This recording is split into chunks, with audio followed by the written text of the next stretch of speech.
Só um minutinho. Bom, então, boa tarde novamente ou boa noite. Essa conferência está acontecendo praticamente em 3 países diferentes. Temos pessoas do Brasil, de Portugal e eu estou aqui em Barcelona. Essa é a conferência do Grupo de Estudos Interdisciplinares em Ciências Sociais, o GEICS, e a conferência de hoje tem o nome Ideologia de Gênero e Discurso Antigênero, Histórico, Estratégias e Características de uma Ofensiva Reacionária.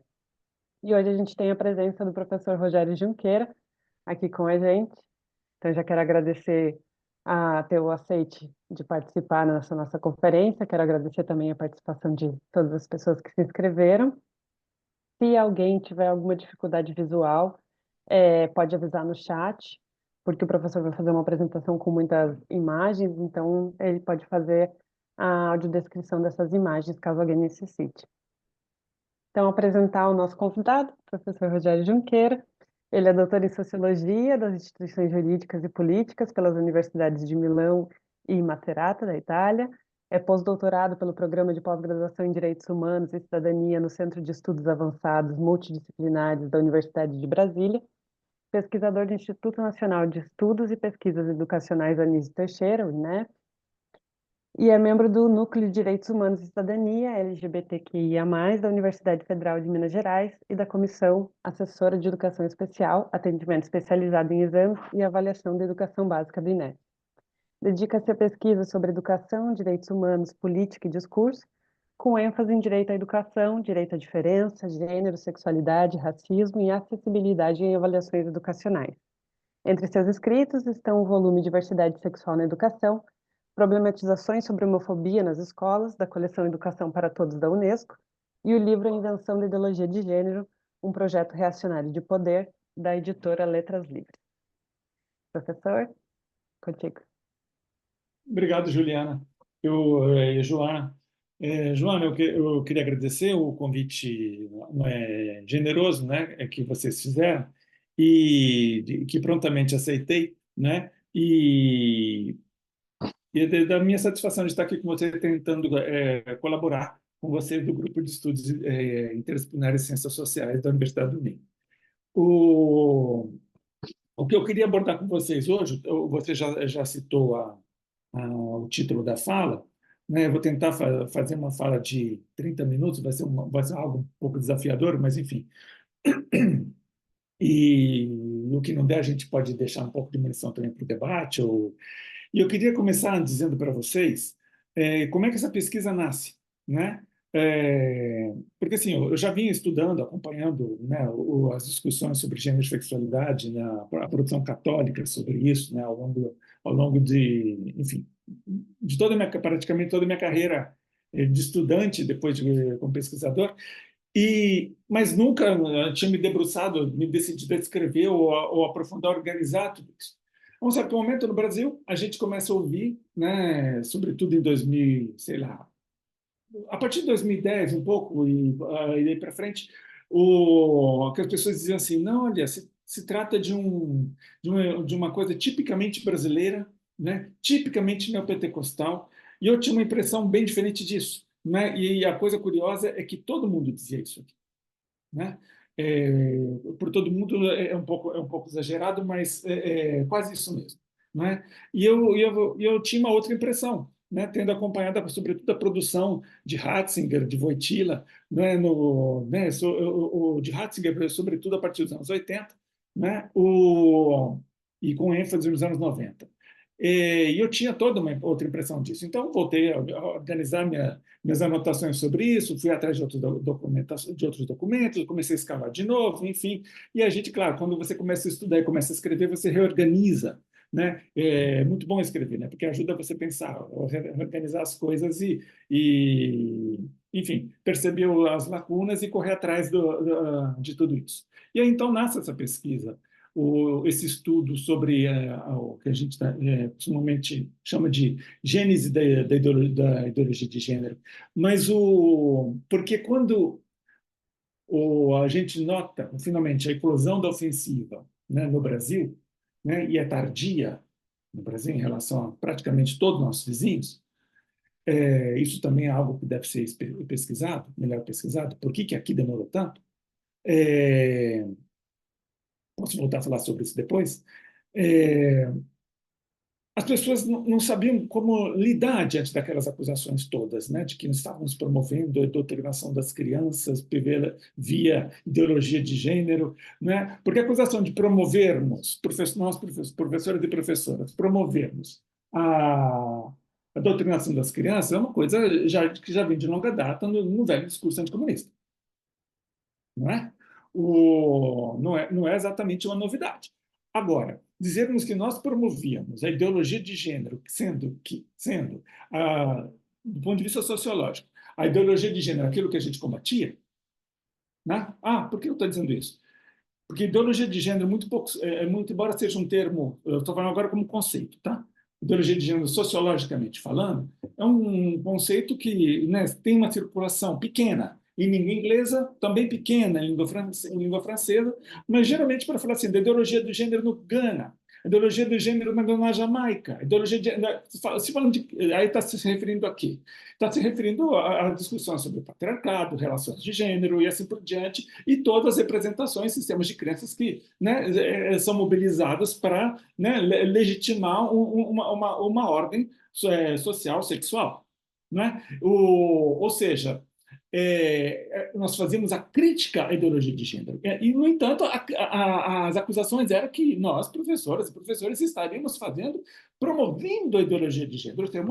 Estaríamos já diante de uma inversão aí. E aí as pessoas não sabiam como reagir. E não sabendo como reagir, reagindo na defensiva, que é a pior maneira possível. Né? E nisso, organizar, de novo, né, as coisas, tentar entender de onde nasce esse discurso, que é diferente, não era a crítica que a gente costumava ouvir, né? Aparentemente, pelo menos. Ou alguma coisa era diferente, alguma coisa havia mudado. Né, na estratégia discursiva, né, de setores reacionários, que antes não temiam fazer um discurso tipicamente religioso. Estamos diante de uma coisa diferente. Então, organizar tudo isso, ver que atores foram envolvidos, que forças políticas atuaram ou vêm atuando, as mais diferentes, inclusive, desde o início, aliás. E como é que isso se desdobra localmente? Então, a pesquisa foi um pouco isso, né? Entender como é que essa coisa foi urdida transnacionalmente, né? Construída, em que cenários, né? Que inflexões ela experimentou, né? Até para poder atingir a inflexão no sentido de recuo, tá, gente? De mudanças com vistas a alcançar mais ainda, né? Persuadir mais ainda. Tem um forte apelo persuasivo o discurso antigênero. Então, se tratou então de entender como é que nasce esse discurso, como é que ele se configura ou se reconfigura de antes, né? Usando ou não o termo ideologia de gênero. Ou me preocupa muito nas algumas pesquisas ainda hoje que as pessoas ficam procurando o termo ideologia de gênero. Se não aparece no discurso antigênero. Não, gente, o discurso antigênero não precisa desse sintagma. Sintagma quer dizer expressão, né, linguística. Ou ele não precisa necessariamente, ele pode ter outros. Inclusive kit gay, por exemplo. Tá? Eu até agora já colecionei mais de 60. Qual que se usa? O que pegar melhor. Né? Numa das minhas publicações, eu até listo um pouco acho que numa ou mais de uma publicação minha, eu listo os termos que eu tinha encontrado até então, né, e continuo achando novos. Né? Então, agora eu gostaria de já compartilhar a tela com vocês, para a gente começar a apresentação propriamente dita. Mas eu achava importante chamar atenção para isto, e sem querer decepcioná-los ou decepcioná-los, o... Tem que tirar esse pretinho aqui. Onde é que eu vou aqui me apresentar? Aqui, produzido nisso.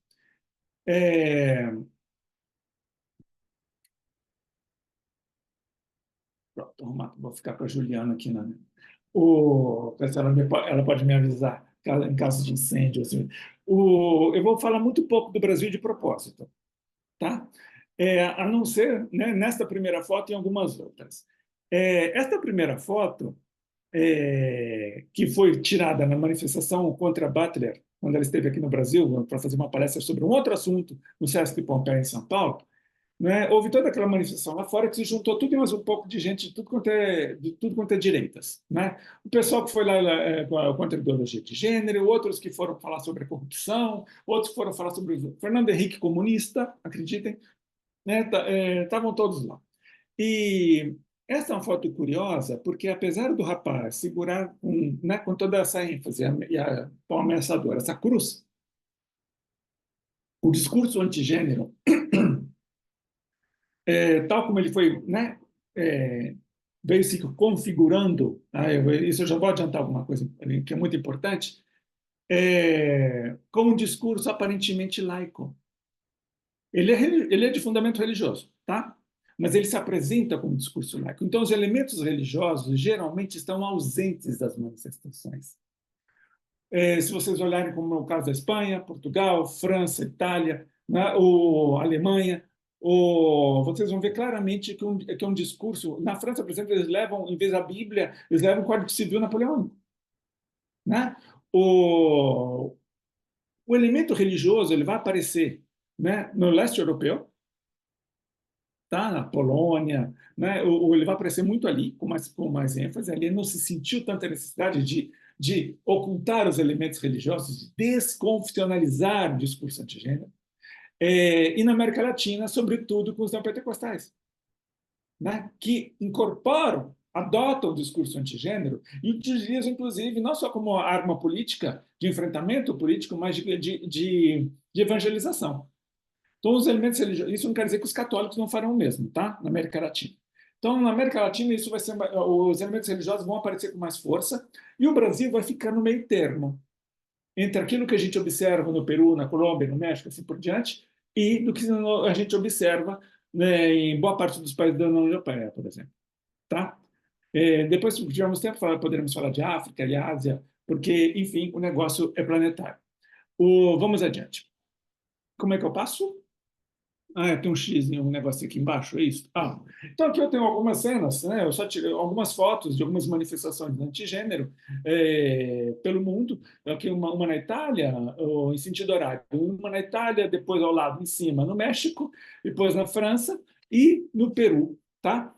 De grupos geralmente católicos, muito embora esse do Peru embaixo tenha sido chamado por um grupo neopentecostal.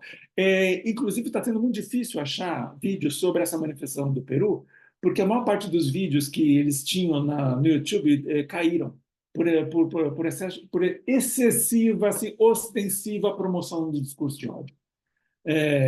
Muito bem. Para termos nítido o que nós temos diante de nós, né? Quando se fala, então, já da manifestação daí para frente. Nós estamos diante de uma ofensiva reacionária transnacional de matriz católica. Cada um desses termos não foi escolhido à toa. Ofensiva significa que não há possibilidade de diálogo, que eles se colocam como alguém que está sendo atacado por um grupo de feministas e LGBTistas perigosíssimos, homossexualistas, a gente tem uma em português, mas parece outras línguas,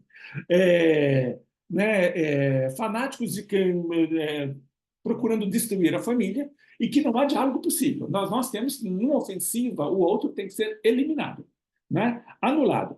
Reacionário em todos os sentidos da palavra. A palavra tem mais de um sentido, né? E em praticamente todos eles. Né? Não se trata, portanto, apenas de uma reação a algum avanço efetivamente ocorrido, porque em maior parte dos países esses avanços, né, não aconteceram assim de maneira tão dramática, certo? Pensem, por exemplo, na Jamaica. Na Jamaica, até hoje, você pode denunciar seu vizinho por suspeitar que ele seja gay. Né? E num país como este, a ofensiva antigênero está presente nas praças, enfim. Transnacional, no sentido. Então, não, só desculpe, gente. Então, não é simplesmente um backlash, tá? É desafiador estudar ofensiva, porque os nossos conceitos, um só não basta para entender um fenômeno tão complexo. Que se apresenta localmente, às vezes, de maneira muito específica. Embora haja traços comuns, estratégias comuns, como eu vou dizer daqui a pouco para vocês, entre eles. Transnacional não significa que não foi criado num lugar e dali transmitido para os outros copiar e colarem.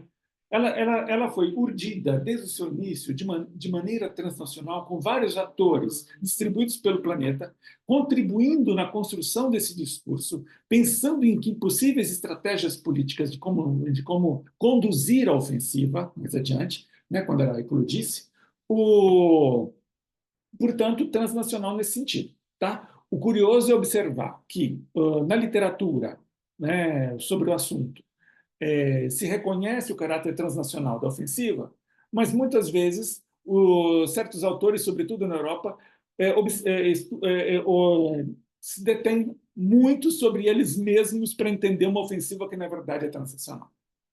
Então, temos um problema aqui. Né? Os autores europeus, por exemplo, têm uma grande dificuldade de entender, de perceber, ou, enfim, de reconhecer o papel da América Latina, né, na construção desse discurso, e não simplesmente como espaço de expansão dessa matriz, desse novo registro discursivo. De matriz católica, é fundamental reter que seja isso. Independente de que boca saia o discurso antigênero, a matriz dele permanece católica sempre. Ok? Aí nós temos uma coisa importante a recuperar aqui, porque é o seguinte, vamos lembrar agora Wojtyla. Né? Wojtyla é o Papa João Paulo II. Eu sempre chamo os papas pelos nomes de registro civil ou de batismo. Tá? É, é uma tradição laica italiana que me filio e fiquei nessa, enfim, e adoto.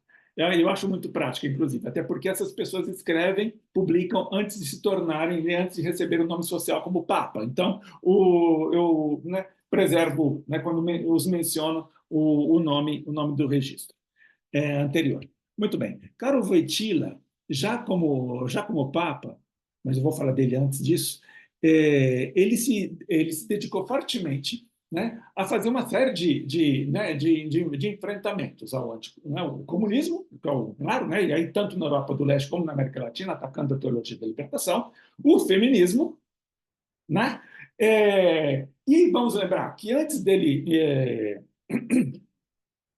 enfim, se tornar Papa, nos anos 80, vamos pegar aqui, em fim de 60, nos anos 60, fim dos anos 60, quando o Paulo VI, né, vou chamar agora pelo nome, o Montini,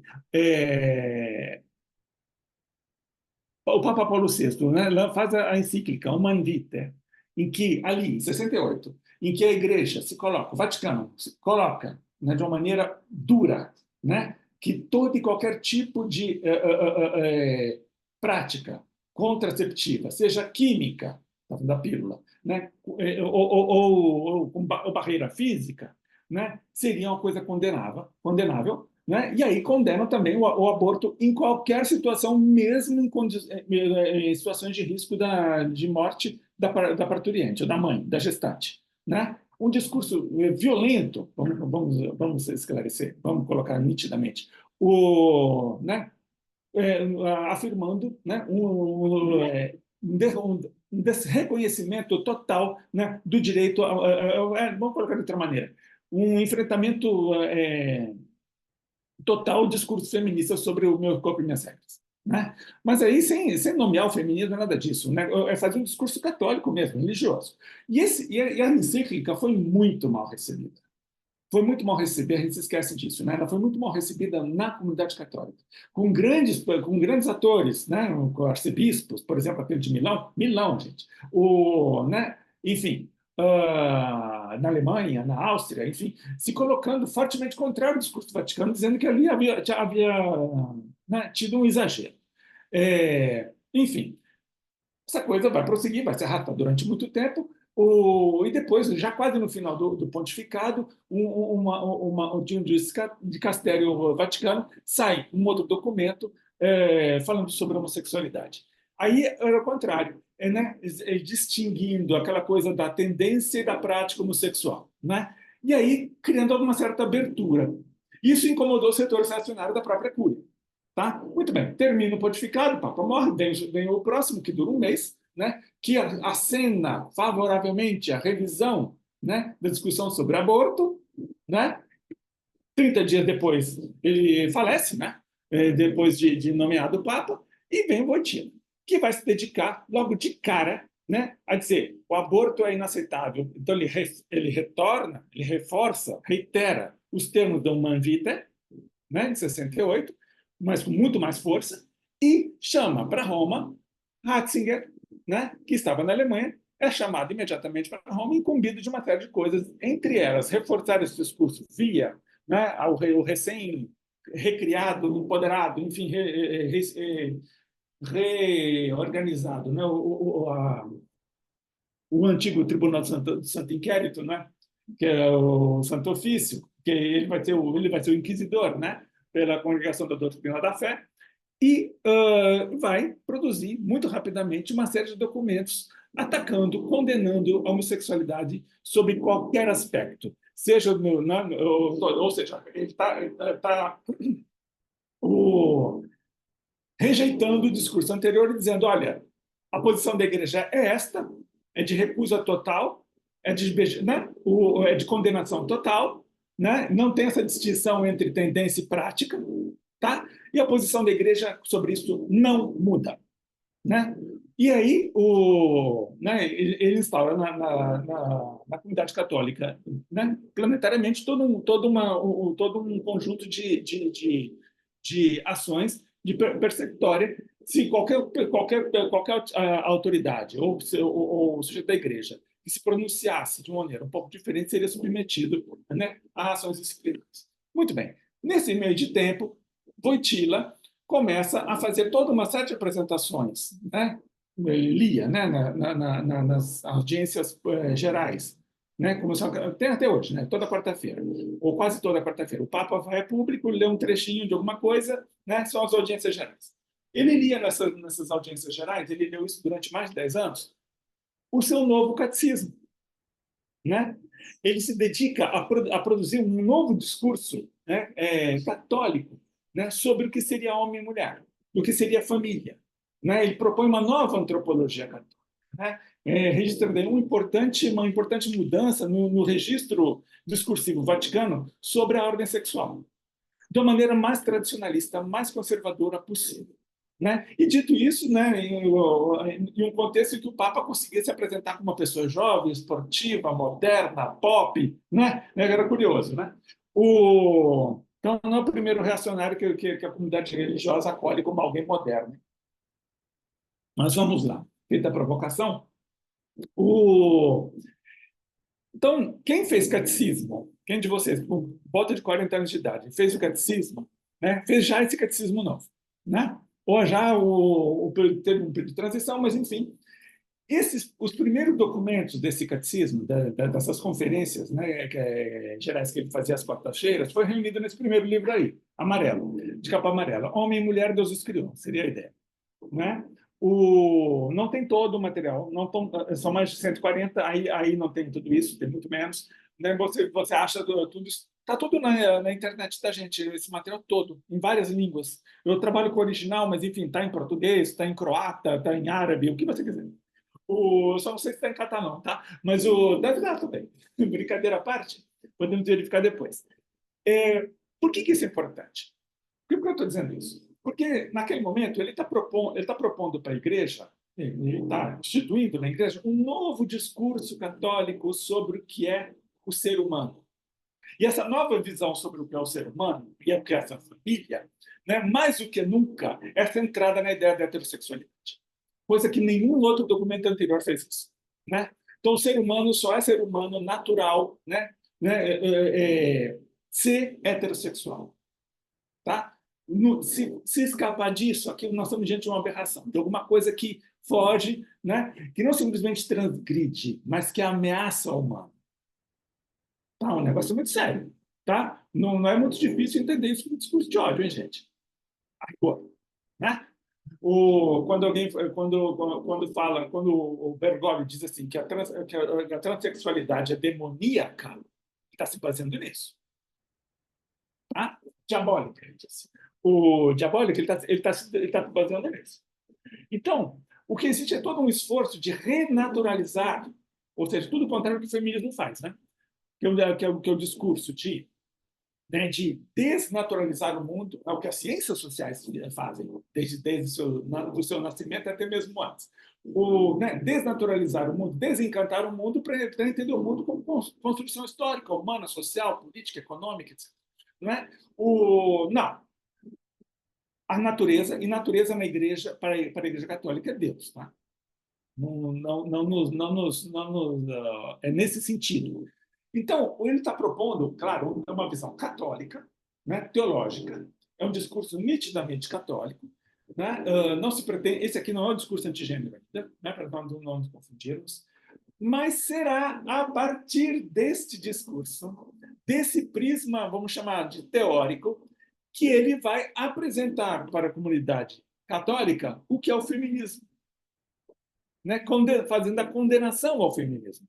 É a partir desse prisma filosófico-teórico do que seria o ser humano, do homem e a mulher, seres naturalmente complementares. Tá? A ideia da complementariedade é central no discurso o que a gente chama da teologia do corpo ou teologia da mulher. Tá? É o nome desse novo arsenal, esse novo dispositivo retórico, filosófico, enfim, católico. É a partir deste arsenal teórico que ele vai apresentar para o mundo, né, a sua visão sobre o que o feminismo estaria fazendo. Ou seja, se trata, portanto, de um metadiscurso feito a partir do discurso católico. Então, o discurso antigênero, ele nasce dessa maneira. Como? Entender o movimento? Eu, a partir das minhas lentes, né, da teologia do corpo, eu leio o feminismo e digo para o mundo o que ele se trata. Evidentemente, lendo a partir desse prisma, o feminismo só pode ser objeto, né? Condenável, né? Inaceitável e assim por diante. E por feminismo aqui eu estou me referindo inclusive aos feminismos, né? Não todos, tá? Haverá outras convergências estranhas com o discurso antigênero, podemos falar disso depois, vindo de um certo feminismo. Mas, então, por isso que eu estou dizendo o seguinte, é fundamental entender que a matriz é católica, porque mesmo ele se mostrando como não laico, aliás, como laico ou desconfessionalizado, ele permanece sendo um discurso religioso, no fundo, ainda que não se apresente ou que negue a ser, porque ele diz: nós somos científicos, nós fazemos essa ciência, vocês fazem ideologia. Tá? Então, nós temos uma outra inversão também. Né? Diversos atores foram envolvidos nesse processo da construção, né, do discurso antigênero.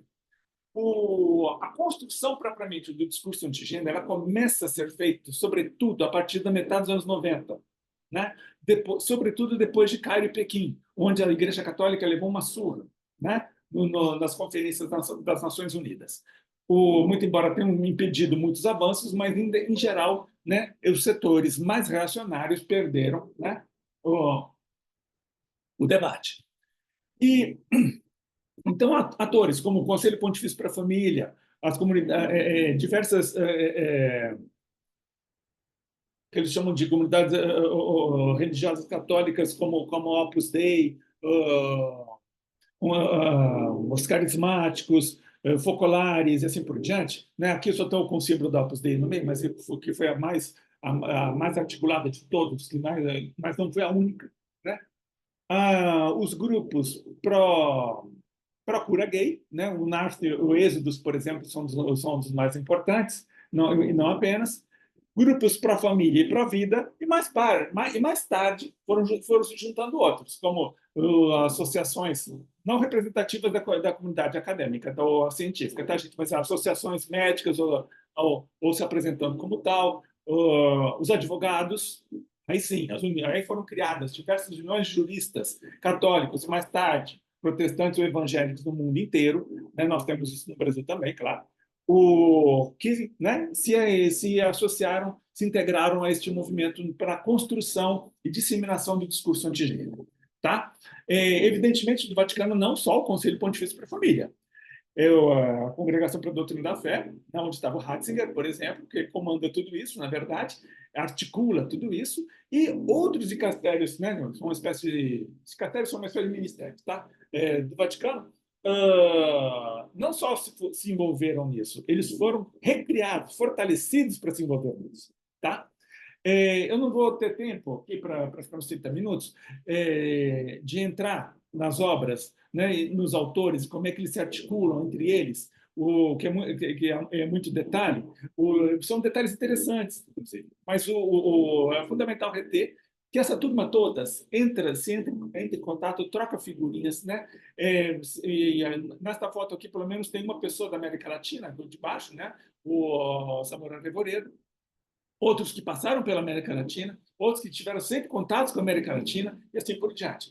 Então, assim, e a turma quase toda, ou da cura gay, né? Ou aquele discurso que mais tarde o pessoal já vai chamar de antiglobalista, tá? Que já está presente também no discurso antigênero, porque a acusação que eles faziam desde o início é que as Nações Unidas estavam, né, colonizadas, totalmente ocupadas pela agenda do feminismo de gênero, né? Como vai dizer a Christine Hoff Sommers, e reiterado pela Deleuze, e pelo gaysismo, né? Vamos lá. Um personagem super importante nessa história toda, né? O presidente do Pontifício Conselho para a Família, o colombiano, veja só, né? O cardeal Afonso Lopes Trujillo. Gente, ele foi presidente do Conselho Pontifício para a Família, por mais de 10 anos, né? E ele pegou toda a crise da epidemia de AIDS, né? E uma figura como esta foi conhecido como um ser que ameaçava de excomunhão qualquer pessoa que falasse em preservativo, pílula, né? Inseminação artificial, qualquer coisa que não passasse pelo que a igreja chama de concepção natural, né? E que toda união humana, ou seja, de homem e mulher, deveria ser, né, voltada para a reprodução, certo? Mas isso ele está repetindo já o que o Wojtyla dizia. Wojtyla é, na verdade, o cara que pensou, desde muito jovem, a teologia do corpo. Tá? Alguém diz, mas eu já encontrei coisas que têm a ver com a teologia do corpo lá em no Paulo VI, alguma coisa lá no. Às vezes eu me confundo dos nomes de batismo. Nos papas antes dele. Sim, vejam os documentos. Quando Paulo VI fala, né, de alguma coisa que tem a ver com o que eu estou me referindo como teologia do corpo, né, da coisa complementaridade de uma mulher, da família, tá, mas não com tanta ênfase como ele vai fazer depois, tá? Qual é a referência bibliográfica que ele cita? Um jovem filósofo, tá? Um jovem filósofo polonês, né? Lá de Cracóvia, ou seja, já estão citando o cara, já estão citando o Wojtyla, tá? Ele é a referência bibliográfica. Agora o Wojtyla vai buscar isso onde, né? Em autores, né, católicos, né, dos anos 20.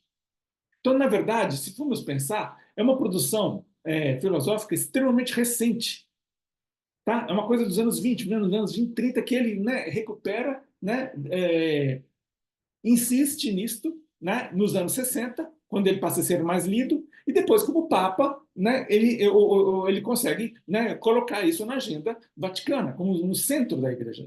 Por que é importante isso? Porque todo o discurso católico é centrado na tradição, né, como se nada mudasse.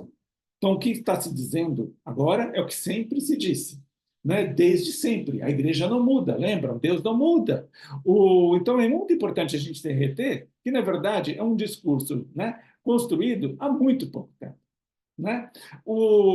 Enfim, depois, se quiser, eu posso voltar, mas os textos que Juliana e Joana me falaram, pediram para vocês lerem, eu entro em detalhes um pouco nesses textos, falo um pouco da conexão entre eles, como é que alguns surgiram, né? A articulação dos seus autores, enfim, porque não daria tempo aqui agora. Né? Outro autor, como eu já mencionei anteriormente, o Ratzinger, né, é uma figura central nisto, porque ele vai dar o peso político para a coisa, né? Ele tem uma formação teológica, talvez não tão sólida como os católicos gostam de afirmar, mas, enfim, paciência. E quando eu falo católico ou igreja católica, eu não estou me referindo à igreja como um todo, né, e nem querendo imaginar que a igreja, supor que a igreja seja um bloco monolítico, como nunca foi. Tá? Nem o Vaticano, aliás. Né? O Vaticano, aliás, se tem corte no mundo mais cheia de intrigas do que a Vaticana, eu não conheço, até hoje.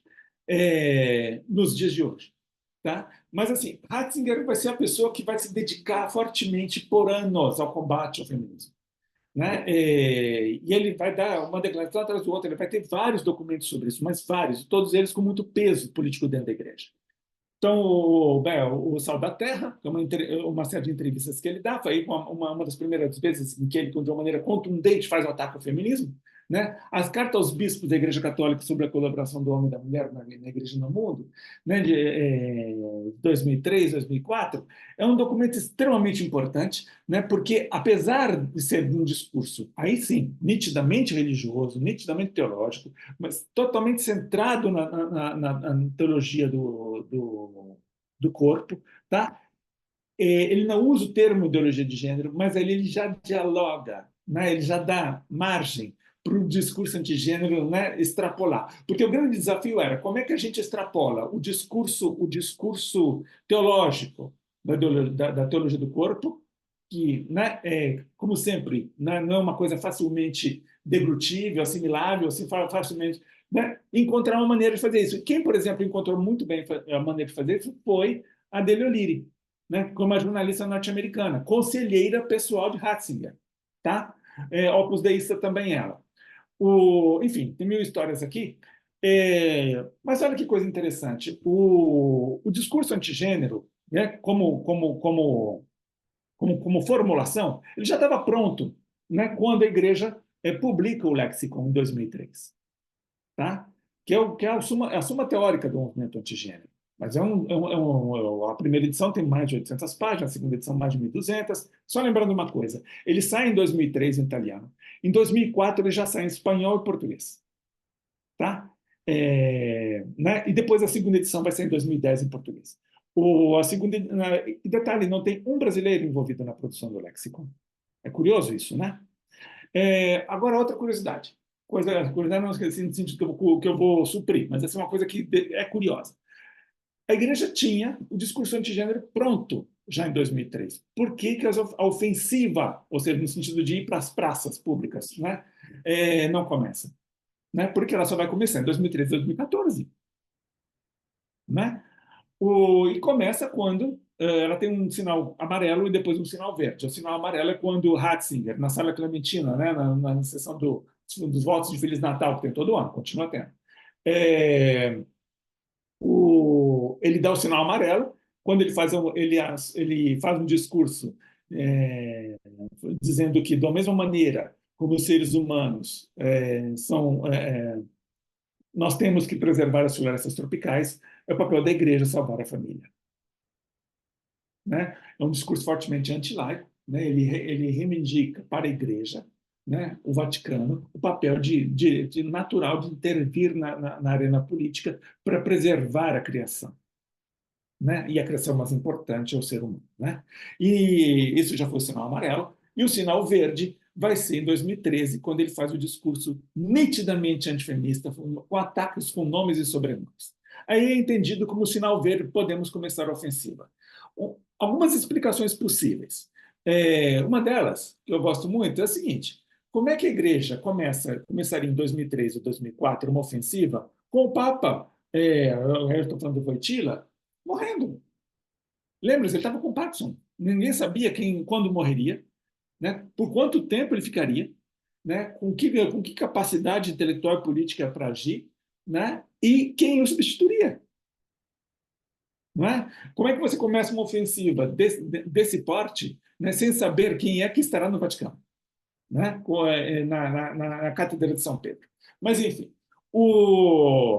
E aí, imediatamente, em mais de 60 países, quase imediatamente, vamos dizer, a gente assiste à eclosão da ofensiva antigênero, né, em praças. Olha isso aí na França, Manif pour tous, né? Manifestação para todos, né? É o nome. Manif pour tous. E eles dizem que não é católico, tá? Não, e é espontâneo. Será uma mera curiosidade que todo mundo traz praticamente as mesmas camisetas, os mesmos cartazes, né? E todos os grupos são financiados por grupos lá atrás de extrema-direita católica. Bom, enfim, tem vários desafios agora do ponto de vista analítico, que conceitos utilizar para pensar esses antimovimentos ou movimentos, enfim, aí toma, né? Não, a literatura dos movimentos sociais dos anos 60 não serve para entender isso, porque aqui ninguém tá reivindicando algum direito que não tem, tá? Vamos nitidez sobre isso. Agora, a ofensiva, né, ela começa em mais de 60 países ao mesmo tempo, ou quase ao mesmo tempo, então ela vai ter diferenças, mas ela tem algumas premissas que são comuns, né? E uma delas é essa, né, que as feministas radicais, né, o que eles chamam de feminismo radical não é o que nós chamamos de feminismo radical, tá? Por isso, entre aspas.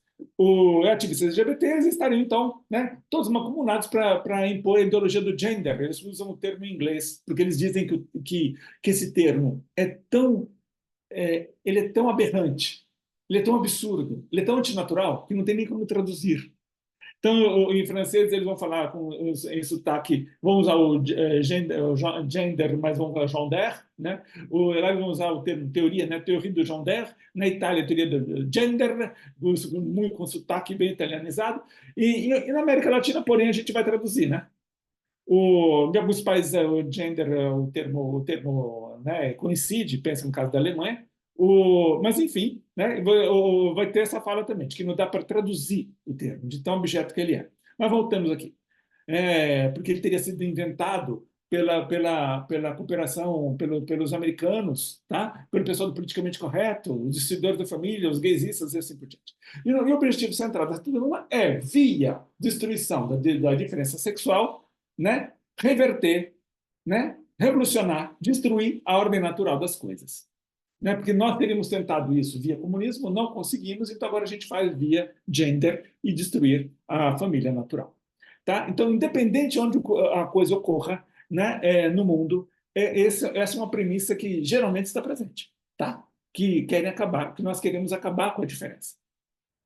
Bom, já disse que é um metadiscurso, mas o metadiscurso é uma paródia, porque o que eles fazem é uma distorção do discurso feminista, tal como é apresentado. Peguem, por exemplo, os textos da O'Leary. A O'Leary apresenta no livro, nos textos dela, né, o que o feminismo representa, quais são as teses do feminismo. Mas antes disso, ela já prepara você. Eu entrei em contato com essa posição através de uma enfermeira muito religiosa, dedicada do hospital de não sei onde, e ela ficou chocada. Vejam vocês, então ela já te prepara para você se deparar com o demônio. Né? Aí você lê o texto, não é nada daquilo, mas enfim, você já está preparado. E ela diz para você o que aquilo significa. Então não importa o que está dito ali, o que importa é o que ela já te disse antes e o que ela disse depois. E sempre essa história de que nós estaremos numa ofensiva contra a família, promovendo conspirações. Então o que eles sempre fazem é uma denúncia, né? Corra, corra, né? E sempre na chave do pânico moral, que é um conceito sociológico importante. Se for o caso, a gente pode voltar a ele, porque eu acho muito importante entender o pânico moral, né? Como é que funcionam os mecanismos, as suas estratégias. Até porque no enfrentamento, tá? Se você não entender que você está diante de uma promoção do pânico moral, você fica na defensiva e você não sai dali. Tá? Porque você é acusado. Né? Vejam, por exemplo, a campanha eleitoral daqui, né? Aquela em que saiu vitorioso Bolsonaro. Ele não precisava, né? Como acontece sempre, eu não preciso de ter uma plataforma clara, de ter um plano de governo para apresentar para o eleitorado. Eu só preciso acusar o outro de querer fazer alguma coisa que é terrível, né? Que todo mundo vai se colocar contra, né? Ou quase todo mundo, porque é uma coisa abjeta, destruição das famílias, homossexualizar todas as crianças, né? Acabar com a inocência das crianças e assim por diante. Eu jogo na chave do pânico moral e o outro fica só se defendendo.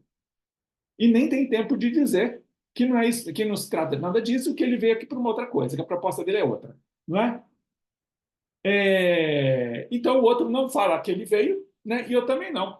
E o cenário de discussão, né, de debate político fica essa miséria. Portanto, né, não por acaso, eu depois, uma vez eleito, eu permaneço na política promovendo o pânico moral em uma atividade constante, como se eu estivesse em campanha eleitoral, governando sempre para os meus poucos, porque eu sei que os demais não me interessam ou não vão me interessar, ou eu não me interesso a eles. Né? Então, depois as pessoas surpresas. O Bolsonaro, o mesmo presidente, se dirige apenas ao seu eleitorado. Gente, isso já era de se esperar. Né? Mas vamos lá. A ideia do cavalo de Troia é muito comum, tá? Porque nós, segundo eles, estaríamos vindo ao mundo, né, propondo um discurso sedutor, falando sobre igualdade, combater a discriminação, violência de gênero, proteção né, dos vulneráveis, etc. Mas, na verdade, a gente só quer mesmo acabar com a família. Segundo ele, então o cavalo de Troia é este. Bom, enfim, não vou ter tempo de passar tudo isso, mas um pouco eu já falei disso, a questão da renaturalização da ordem sexual, a desconstitucionalização do discurso, inversão, como todo bom discurso ideológico, né? A distorção, a estigmatização do outro, enfim, a negação dos dados da violência e discriminação. E se vocês forem pegar, por exemplo, aqui nela, na Cristina Hoff Sommers, que é um texto muito curtinho, tá, gente? Quem roubou o feminismo? Ela está dizendo que os feministas de gênero roubaram o feminismo das mulheres. Né? E ela vai fazer um discurso fortemente antifeminista com argumentos que você vai encontrar muito facilmente em circulação na boca de qualquer antifeminista, né? Pelo mundo afora. E essa coisa de negar as estatísticas é uma coisa, né? Ou negar que existe aborto, aborto inseguro. Não é verdade que as mulheres estão morrendo tanto, não é verdade que elas estão da violência de gênero, não é verdade que as mulheres estão sendo massacradas pelos seus maridos, não é verdade. Tá? É um texto muito curtinho, tá, gente? Vocês acham o PDF dele inteirinho na internet. E ele é importante, ela não é religiosa, hein? Ela tem um vlog. Bom, ela é de extrema direita, extrema, mas muito antes de Trump, gente. Estamos nos anos 90 aqui. Antes de Pequim. É, mas ela vai cunhar uma expressão, ela vai dizer que essas feministas do gênero têm uma ideologia. Tá? E a Delolide vai pegar isso depois. Tá? Mas daí até virar a ideologia de gênero, então caminho. Mas vamos prosseguir aqui. Agora, essa é uma das poucas fotos brasileiras. Eu vou trazer aqui para vocês. Então tem isso. Nós queremos acabar com a família. É curioso, temos que fazer mais pesquisa sobre isso, sobre a questão, inclusive, étnica, né? Que família é essa, de que cor é essa família? Porque na América Latina, só muito recentemente começaram a aparecer as famílias com carinho latino-americana, tá, gente? Porque era um festival de suecos que era um negócio impressionante. Né? É, um aqui na França, outro aqui. Bom, esse cartaz aqui foi repetido. Ele circulou com esses mesmos dizeres muito na Espanha e no Peru, né? Bom, papai, mamãe e criança e filhos, isso é natural, né? Claro, eles estão se colocando contra a inseminação, contra a adoção, né? Contra a barriga de aluguel, enfim. Uma coisa muito importante no discurso antigênero é a negação de que eles sejam homofóbicos. A Delolire mesmo diz isso. Eu não sou homofóbica, é que a homossexualidade não é natural. A heterossexualidade é a única que é natural. Então, eu estou só assim, dizendo para vocês a verdade científica, e vocês estão vendo ódio por quê? Né? Entenderam? Né? Negar a homofobia, né? Ou negar a violência homofóbica, né? Negar a cultura do estupro, e assim por diante. Eles precisam negar. Tá? O que, na verdade, eles estão fazendo é proteção das crianças. Porque essa é um dos saltos em relação ao discurso pró-vida até os anos 70 e 80. O discurso pró-vida era um discurso nitidamente religioso. Né? Ainda quando ele não queria. Né? Ele não tinha como ocultar as suas bases religiosas. Agora, e outra coisa, eles paravam a criança, né, no feto, eles paravam ali. O discurso antigênero inventou a criança ser protegida. Mas a criança ser protegida da fome, da miséria, da violência, do estupro? Não. A criança ser protegida do gaysismo, tá? Da doutrinação de gênero. Então, eles inventaram o menino, a criança, a ser defendida. É essa criança que eles defendem. Vejam aí, olha. E essas apropriações dos movimentos antigênero, dos elementos da esquerda, são permanentes, tá, gente? Eu posso dar vários exemplos de vários grupos, né, que começam as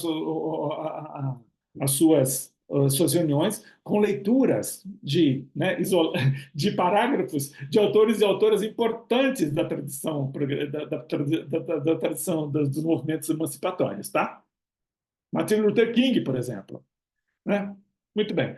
E olha que coisa, aqui eles pegam a Marianne, né, da Revolução Francesa. E todos esses grupos católicos reacionários surgiram, né, na França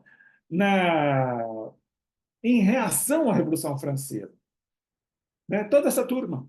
E é curioso ver essa turma com os materiais da Revolução Francesa. E tem outros, né? E olha o que elas estão segurando: o Código Civil e não a Bíblia. Detalhe, pensando que alguns de vocês estão na Espanha.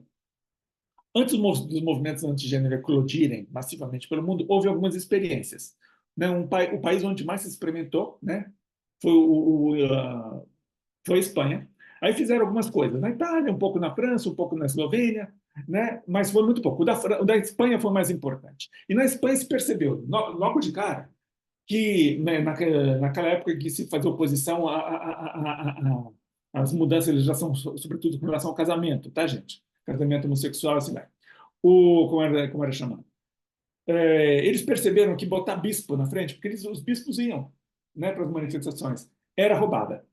Então, eles tiraram os bispos e botaram atores de cinema, psicanalistas. Né? A França vai encher de psicanalistas nas praças, né? Psicanalistas de direita, para dizer que a aprovação de uma lei que permitisse casamento de pessoas do mesmo sexo iria demolir a ordem simbólica francesa. Isso seria o fim da França, né? O fim do mundo. Né? E pouco depois, porque lembrem-se, né, a lei na França foram duas leis. A primeira, né, que não deu certo, e depois a segunda, né, que acabou passando. Mas a acusação era esta, né, que a França iria ruir, né, com o fim da coisa mais importante que eles tinham, que era o Código Civil Napoleão.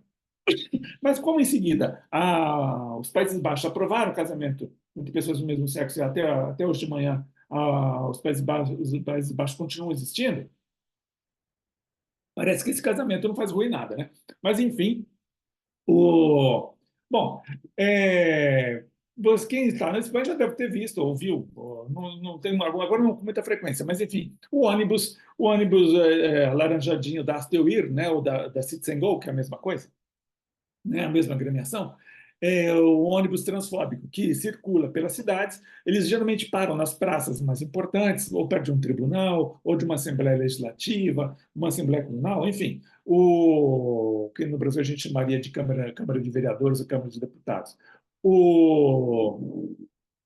E distribuem material, geralmente material transfóbico.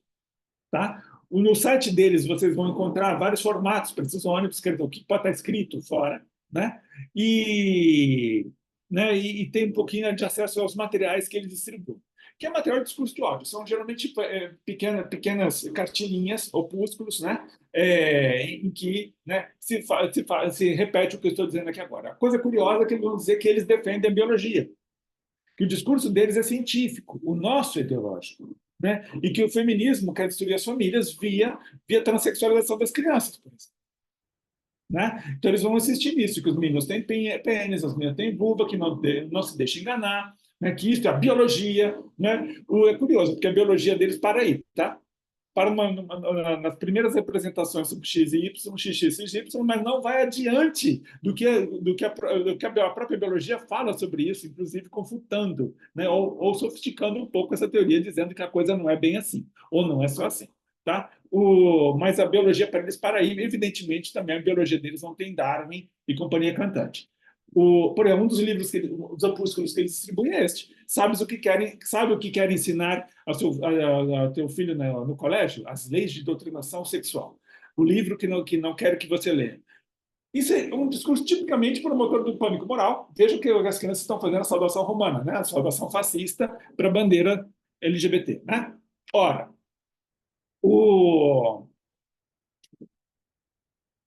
essa coisa de, sabe, o que querem que estão ensinando, né? Aqui, sem que você saiba, estão doutrinando seus filhos, né? Leia logo antes que acabe, né? Essa coisa que a extrema-direita distribui toda hora pelas redes sociais.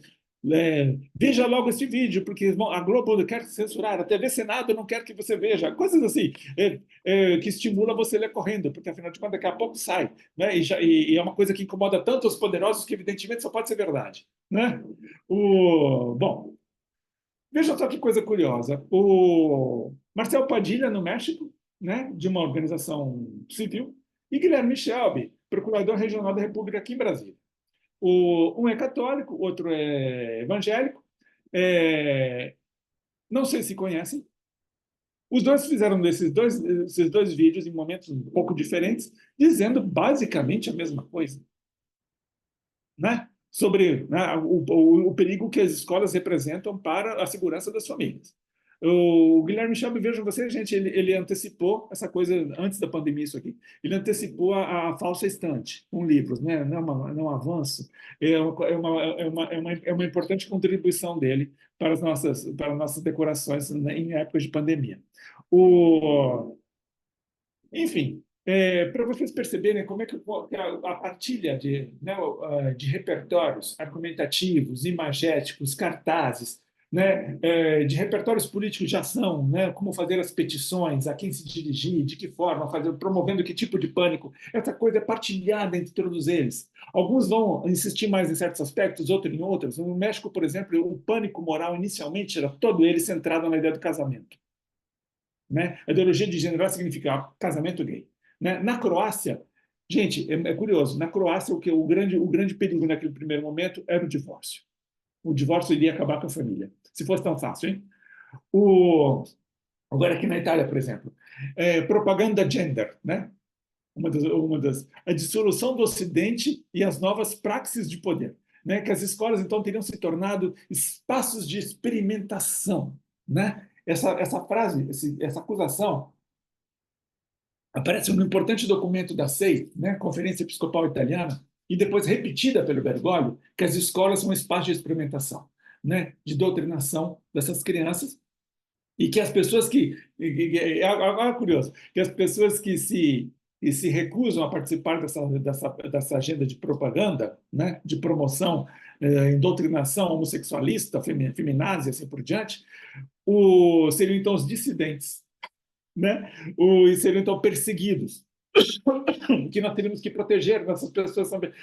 Então, é curioso, gente, porque quando a gente ouvia falar, os brasileiros falando tudo isso nos anos 2000 já, as pessoas achavam que todos esses termos tinham sido da invenção brasileira. É, heterofobia, assim, não, gente, esses termos estão todos lá, já nos anos 90, circulando entre essa turma. Tá? Alguns, inclusive, circularam por aqui. Tá? Mas, enfim, nenhum deles foi invenção brasileira, ao contrário do que alguns nossos colegas gostariam que fosse. Muito bem. Olha que genial isso. Aqui tem muito dinheiro, né? Tem muito cuidado. Aqui tem marketing, gente. É o pessoal, né, que estuda comunicação, né? É sutil, inclusive. É sofisticado. Este outro aqui causa um pouco mais de, né? Mas este outro é muito mais sutil. E por ser sutil, ele é muito mais convincente, porque ele não se apresenta nem com um discurso exagerado, né? Porque essa coisa de colocar a mão, né, uma espécie de dragão, né, que remete à ideia da bruxa, do judeu, né, essa ideia da mão cheia de unhas e, né, meio já diabólica, enfim, essa coisa tem, né, tem né, um rastro histórico já bastante longo, né, desse outro totalmente desumanizado. Essa foto aqui é um plágio, né, porque era uma foto sobre a importância do sono para as crianças. Aí coloca a bandeira LGBT e, claro, a mão ali atrás. Olha que delícia esse, né? Estão lendo, então, para um recém-nascido, que está olhando com perplexidade, né, o livro que ele Rei e Rei, né, Rei e Rainha. Né, não a ideologia de gênero defende a inocência das crianças. Evidentemente, trata-se de um falso, mas enfim, não importa. Né? Olha só o que estão fazendo. Olha só, esse é um cartaz do Manif por Tous. Né? Tomou o emblema deles, né? O pai e a mãe com as duas crianças. Olha o grito: Citoyen à Paris. Né? Esse é o grito da Revolução Francesa, gente. Cidadãos a Paris, né? Vamos lá derrubar a monarquia. E aqui era um cartaz contra um material do Ministério da Educação, que é o ABCD da Égalité, o ABCD da Igualdade, que era um materialzinho, gente, pueril, inclusive, sobre gênero, sobre igualdade de gênero, assim, no sentido de que as crianças podem brincar do que elas quiserem, sabe? Assim, é uma coisa de nada. Mas assim, não toque no estereótipo de gênero. Meninos serão meninos e meninas serão meninas, né? Isso aqui nos Estados Unidos, na Virgínia, olha os cartazes, não é? Este aqui, França, esse aqui na Espanha, né? E assim vai. Com os cartazes dizendo basicamente as mesmas coisas. Na Itália, o Manispurtus Itália mudou de nome, vai chamar Generazione Famiglia depois, né? Mas ele nasce como Manispurtus Itália. Esse aqui na Finlândia, o Demo für alle na Alemanha, essa aqui é uma manifestação em Stuttgart, né, com os mesmos cartazes, dizendo exatamente as mesmas coisas. Agora, algumas diferencinhas, né? Isso aqui é Croácia, o nome da família. O Mama Tata Jeca, na verdade, é um movimento, enfim, é chamado de movimento, que está distribuído, ele está na Europa toda, vocês vão encontrar na Espanha e em Portugal também, mas ele é muito menos forte, ele é muito forte na Croácia, tá? E eles são tão fortemente dedicados à luta contra o divórcio, que realmente vai acabar com a família, né? Aqui um pouco de América Latina, México, tá? Aqui já são grupos católicos e neopentecostais, tá? Essa turma toda, gente, está em todas as redes sociais que vocês puderem imaginar, em todas, tá? Eles são muito ágeis nisso, desde muito sempre. Olha a diferença. Esse aqui é um grupo neopentecostal, esse à esquerda, do Panamá. A primeira vez que vocês estão vendo aqui agora, hoje, uma referência ao livro da Gênesis. Os outros não falam, evitam, né? Muito embora o discurso de que o homem, Deus fez o homem e a mulher, né? Está lá como base, né? Teórica para o discurso antigênero, ok? Mas não se explicita, né? Porque quanto mais desconstitucionalizado ele for, né, mais eu vou poder reivindicar como uma coisa científica, desinteressada, ok? E ele pode ser, possivelmente ser usado por mais diferentes grupos, né? Porque, afinal de contas, eu estou defendendo o interesse comum, não é mesmo? O Bolívia, gente, está na América Latina toda, não tem país da América Latina onde o movimento esteja ausente, essa turma, o discurso antigênero esteja ausente, inclusive Cuba, tá? Sim. Esse aqui é um dos meus preferidos, da em Taiwan, tá? Tem muitos vídeos, vocês podem se dividir. Mas o meu preferido mesmo é esse aqui, Aliança para a Família da Filipinas, que esse é o meu preferido. Primeiro que eu já comecei logo de cara a gostar muito deles, porque a família deles é mais numerosa. Vejam só o desenho. Brincadeira à parte, é discurso de ódio, gente, assim, desde a primeira linha. Mas não tem para ninguém, é para tudo. É um negócio impressionante. E eles são muito bons nisso. Enfim, isso aqui foi uma região em Cancún, né? O pessoal ficou surpreso de ver a articulação de repente assim dos grupos de extrema direita, que eles nunca participaram tanto das reuniões de direitos humanos da OEA, e apareceram lá, né? Isso já tem mais de 10 anos, não ideologia de gênero, mais família e menos Estado. A convergência entre o discurso ultraliberal com o discurso ultraconservador que a gente viu com nitidez no governo Bolsonaro, por exemplo, quando a gente começou a apontar isso, né, para os colegas europeus, dizendo que isso era uma coisa que tendia a ficar forte, eles diziam, não, isso é um absurdo, não há possibilidade. Né? Eles não viam a possibilidade desses dois setores. Né? Embora o outro fosse conservador, mas conservador do ponto de vista capitalista, mas assim, muito ligado a um discurso... Né? Não, gente, isso é perfeitamente possível. A América Latina demonstrou, inclusive a Europa já começa a ver isso já há alguns anos também.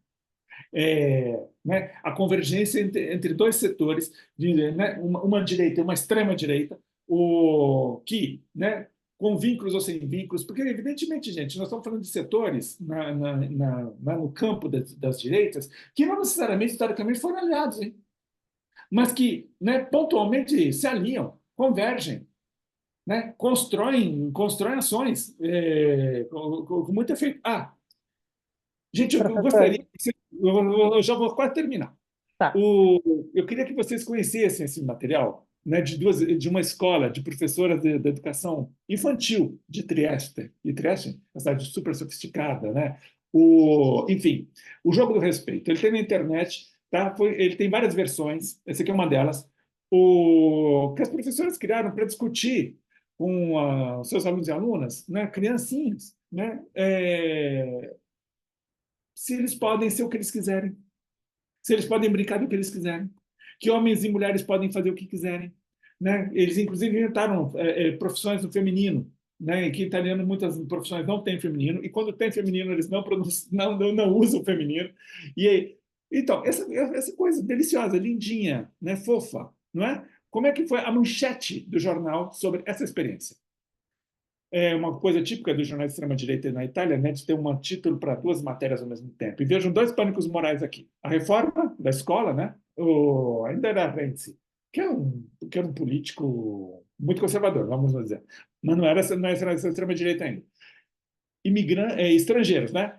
E nas cátedras, né, da universidade, dando aula, olha que absurdo, né? O estrangeiro dando aula. E aulas de pornografia na creche. Isso aqui foi apontado como pornografia. As professoras foram acusadas de promoverem pedofilia, sexo com animais, sexo em grupo, masturbação em grupo, né, poligamia, defendendo tudo isso com as crianças, inclusive com algumas aulas práticas. Imagina, gente, como é que um pai e uma mãe que levam lá a criança todos os dias para a escola, conhece a professora ou o professor daquela criança, pode acreditar numa manchete dessa? Eles acreditaram. Pânico moral funciona. Pânico moral arregimenta. Pânico moral, né, lota as praças. Pânico moral mobiliza, né, reforça quem o promove. E se você não, cair se você cai nessa armadilha, você não sai dela. Certo? Os pais fecharam a escola, eles colocaram cadeados nas portas das salas. Repito, numa cidade como Trieste. E uma escola cujo corpo docente, né, tem estrutura para poder fazer esse material, não é uma escola qualquer. Né? Mesmo numa escola desta, foi o que aconteceu. Meus filhos, minhas regras, isso aí que você vai encontrar no Planeta, esse discurso, essa inversão do discurso feminista, né? Essa coisa, muito na América Latina, de processo por danos morais, seus pais, né? As escolas. Alguém achava que o movimento Escola Sem Partido é que... Não, a América Latina toda, a gente vai encontrar essa mesma coisa. Só que aqui, vamos lembrar, de fato está na Convenção Americana de Direitos Humanos, mas não está dizendo que a escola tem que respeitar, né, a opção religiosa da família. Está dizendo que o Estado não vai intervir lá. Tá? Tanto é que, muito tempo depois, só em 88, finalmente a OEA esclareceu no protocolo adicional que não se tratava disso. Né? Que direito à educação é uma outra coisa, todo ao contrário do que aquela turma dizia. De todo modo, no caso brasileiro, né, o amparo não se vem pela legislação do Protocolo de São Salvador, né, muito embora ele seja importante, mas pela própria Constituição e depois pelos votos do Supremo nesses últimos anos, reafirmando a liberdade de cátedra, né, e dizendo que, enfim... Agora é engraçado que essas mesmas discussões todas sobre que a escola está doutrinando as crianças, que estão deixando... Né, você vai encontrar, no âmbito europeu, já as primeiras acusações às escolas, nos anos 50. Né? E o tribunal, agora tem que ver como é que está a tradução em português, como é que se usa em Portugal. Se usa Corte de Direitos Humanos ou Tribunal de Direitos Humanos da Europa. Porque todas essas instituições já apareceram por lá, com os mesmíssimos argumentos que foram usados depois aqui para a extrema-direita, né? Mais recentemente. Mas estão lá, nos anos 50, anos 60, 70, sobretudo, tá? Com respostas muito interessantes da Corte Europeia de Direitos Humanos sobre o assunto. Tá? Que vale a pena conhecer. Se quiserem, eu posso passar depois as referências, mas é fácil encontrar. No caso brasileiro, mas eu acho que vale em geral, conhecer esse material, o Manual de Defesa contra a Censura, que é um manual feito por várias entidades brasileiras que discutiram com professores e professoras no chão da escola o que estava acontecendo, como é que eles podiam se organizar para fazer frente a isso. Não no sentido de ficar na defensiva, né? Mas, inclusive, para se preparar. E como agir em caso de ataque. É muito interessante esse material. Você encontra ele na internet de graça, tá? Enfim. Então, terminando. Eu acho um erro político, além de teórico, alguém dizer o seguinte: não, gente, essa coisa de ideologia de gênero não existe, porque ele já tem uma resposta para essa tua resposta. Evidentemente, isso que estamos acusando de fazer, a gente não faz. Não dessa maneira, pelo menos. Né? A gente não está homossexualizando as crianças, até onde eu sei. Certo? Ninguém está promovendo o sexo em grupo nas escolas. E assim por diante. As universidades não são esse antro de homossexualistas e feminazes e assim por diante, como a gente imagina. Não estamos fazendo essa doutrinação toda, bem pelo contrário. Né? A universidade continua bem conservadora. Mas não adianta você responder e dizer que a ideologia de gênero não existe. Que isso que eles estão acusando não existe, porque ele já tem uma resposta para isso. Mas fenomenológica, né? Do ponto de vista fenomenológico, sim, ela existe. Existe esse discurso antigênero. Então, sim, ela existe, mas existe uma invenção retórica. E não uma produção dos movimentos emancipatórios. Pelo contrário, por parte deles. Né? Para ser usado como um rótulo, como um slogan, né? numa mobilização reacionária, em favor de um projeto reacionário. né? Então, assim, é claro que não é fácil responder isto, porque se o apelo, o entendimento de uma resposta dita só nesses termos assim, não é facilmente recepcionado, é entendível, é reproduzível pelos demais, né? Mas esse é um ponto de partida. Só que a gente não pode ficar simplesmente na defensiva, a gente tem que partir para o ataque. E não significa que a gente agora vai. O ataque no sentido de que, quando diante de uma situação do gênero, desse tipo, não ficar simplesmente querendo esclarecer do que se trata, mas olhar de cima, não de superioridade, olhar de cima, para entender o cenário. Olhar o cenário e dizer: olha, é isso que está acontecendo. Né? É isso que eu queria. Eu espero ter podido, nessa correria, né, ter apresentado algumas coisas. Eu sei que está faltando muito, e eu estou aqui à disposição para dialogar com vocês. Obrigado, gente. Obrigada, professor. Bom, se alguém quiser fazer alguma questão, a gente vai estar deixando o chat aberto, ou se quiser usar o microfone. A gente não vai ter muito tempo para isso, né, por causa do horário. Eu queria só pegar esse último gancho do professor para falar sobre essas outras relações que existem realmente, né? Muita da literatura que fala sobre a ideologia do gênero fala sobre como isso está entrelaçado com esses processos de desdemocratização, com essa ideia Uhum. de desconstruir a democracia que a gente tem. Aqui no Brasil existe muito o discurso dentro da bancada evangélica e tudo mais, de construir uma teocracia. Então, existe também um plano para que isso aconteça de alguma forma, e os poucos avanços que a gente tem nos últimos anos, eles vêm do judiciário e não do legislativo, né? A comunidade LGBT e principalmente pautas ligadas ao corpo das mulheres. A gente está vendo aí nas últimas semanas todo o debate que teve com a lei que está tentando proibir o aborto após a 22ª semana, mesmo nos casos que são permitidos por lei, que são ínfimos, por assim dizer, né, a possibilidade de aborto no Brasil. É, Só uma outra curiosidade que eu queria puxar, a gente tem realidades bem diferentes do Brasil para Portugal, desse aparecimento da ideologia de gênero, né? Aqui no Brasil, por mais que o boom, né, a força do discurso aconteça a partir da década de 2010, a gente tem parlamentares utilizando esse discurso já desde os anos 2000. Mas tem uma coluna que foi escrita no jornal de Portugal por um ex-deputado, em que ele fala, quando em 2019, nas eleições das europeias, aparece esse discurso contra a ideologia de gênero, muito na voz do André Ventura, do Chega, que é a representação do partido de extrema-direita em Portugal. Ele fala porque ele acredita que essa diferença aconteceu de tempo, né, do surgimento da terminologia utilizada em Portugal para o Brasil. E uma coisa muito interessante é que ele fala que foi copiado do Brasil, né? Como o professor falou, né? Todo mundo fala que surgiu no Brasil e tudo mais. Não que tenha surgido, mas realmente o Brasil ele tem uma centralidade nesse debate todo da ideologia de gênero. Inclusive, quando você procura pela produção eh, a produção acadêmica sobre, inclusive em base de dados as maiores que existem, que elas são basicamente em língua inglesa, a maioria da produção até 2020 ela tinha sido feita por pessoas brasileiras e analisando casos aqui do Brasil. Então tem uma centralidade. E a América Latina também, porque os outros países que tinham mais produção, mais do que uma produção, eram países da América Latina. E daí, claro, algumas representações dos países do leste europeu. Mas então essa coluna do ex-deputado do Bloco de Esquerda, Francisco Louçã, ele falava assim, que o atraso da ideologia de gênero em Portugal ele era fruto do mal da precipitação por parte dos políticos portugueses, que eles não perceberam a arte do mestre Bolsonaro, que é preciso que o medo amadureça, é preciso meses, anos de medo, é preciso muito ódio para que o ódio se torne uma voz.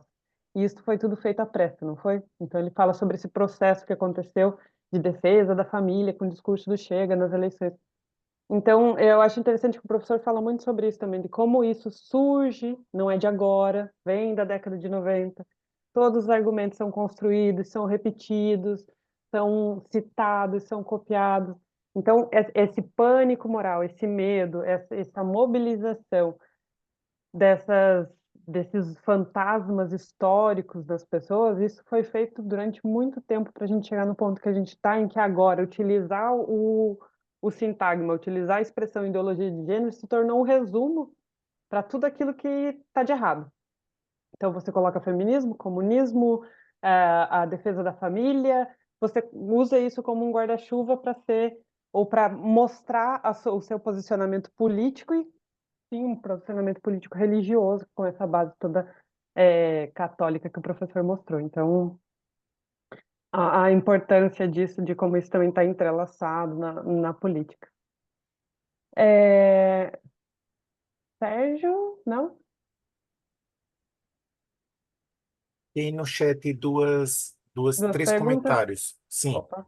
Então, a professora, a Sofia pergunta quais estratégias têm sido eficazes para contrapor a retórica de antigênero e promover políticas de igualdade de gênero, como os movimentos feministas e LGBT podem fortalecer suas respostas.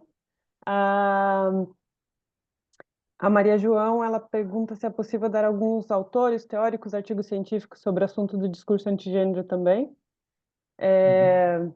Esses são os comentários que a gente tem no chat. Tá. Eu posso já comentar um pouquinho? Sim, Inclusive já dialogando bastante com o que você disse agora há pouco. O, gente, voltando lá ao lexicon, né? O lexicon, quando eles vão produzir o lexicon, o Vaticano vai produzir o lexicon para fazer frente ao discurso das Nações Unidas. O lexicon são uma série de termos utilizados não só pelas Nações Unidas, mas, enfim, para um universo de atores que, né, circulavam em torno do ambientalismo, do feminismo e assim vai. E é praticamente isso, termos são, na verdade, proibidos, né? Que eles vão gente, vocês estão achando que isso é bonitinho, é um cavalo de Troia, isso aqui, na verdade, é isso aqui, né? Enfim, e para produzir, inicialmente eles chamaram a Roma cerca de 70 especialistas, né, em bioética, família, aspas e aspas, não sei, gente, católicos do mundo inteiro, da Ásia, da África, da América Latina, da Europa, nenhum brasileiro, né? Agora é curioso, a produção católica reacionária, conservadora e reacionária do Brasil sempre foi abundante. E a tradição de intervenção na política sempre foi uma coisa que a Igreja Católica nunca se intimidou em fazer.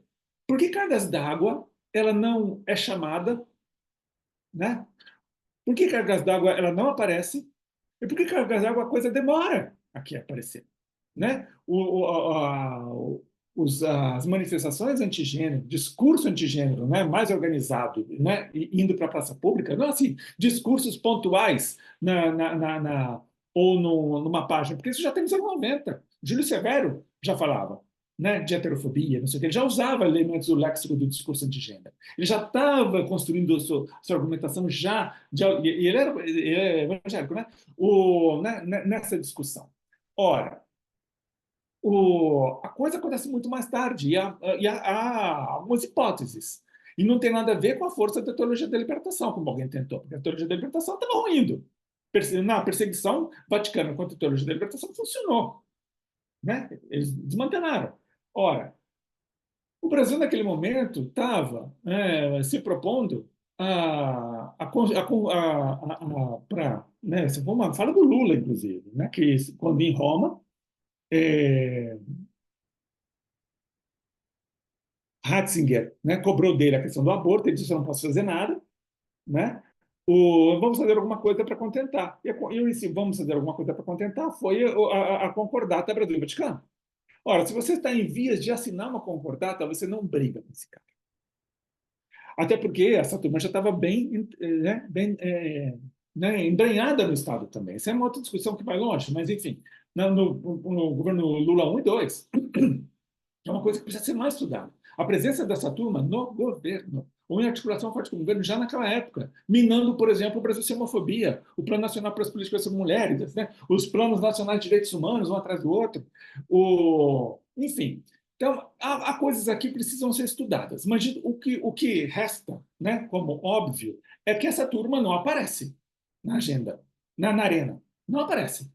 Mas no Lexicon, na edição brasileira, na segunda edição tem brasileiro. Sim, porque colocaram, né? Mas eles não fizeram parte do processo.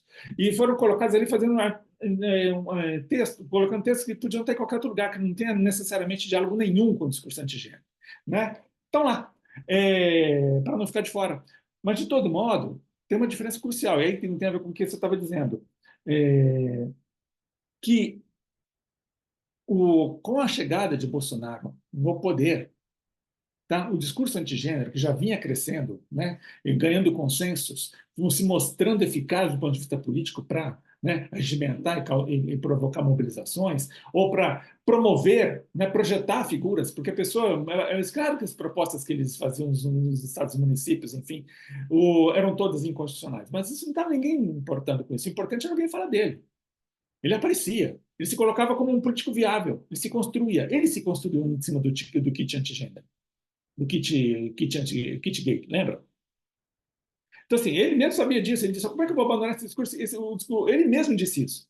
Como é que não vou falar de kit gay? Foi o kit gay que me projetou. E a burrice política, o termo é esse, desculpa, eu detesto esse termo, mas enfim, da equipe do Haddad foi achar que ele não ia fazer isso. Eles ficaram surpresos quando o ataque, né, o discurso eleitoral foi todo esse, basicamente, né, contra o Haddad, que era chamado então do pai do kit gay. Né? Como é que ele ia abrir mão disso? Né? Ora, óbvio. Agora, a chegada de Bolsonaro no poder muda. Então, o Brasil, que até então, em relação aos seus vizinhos, né, era um dos últimos a adotar o discurso antigênero, né? A circulação vai ser mais evidente, né, na arena política. Um dos últimos. O Paraguai foi o primeiro que a gente. Né? Intervenção, por exemplo, nos parâmetros curriculares do Paraguai. Né? Ora, Argentina foi antes que a gente, Chile, Peru, Bolívia, depois voltaram com mais força, tá? No Peru e na Colômbia, por exemplo. Mas, enfim, eles são anteriores lá. Né? Aliás, no Equador, o discurso antigênero veio do próprio presidente da República, né? Rafael Correa, que era um cara de esquerda, hein?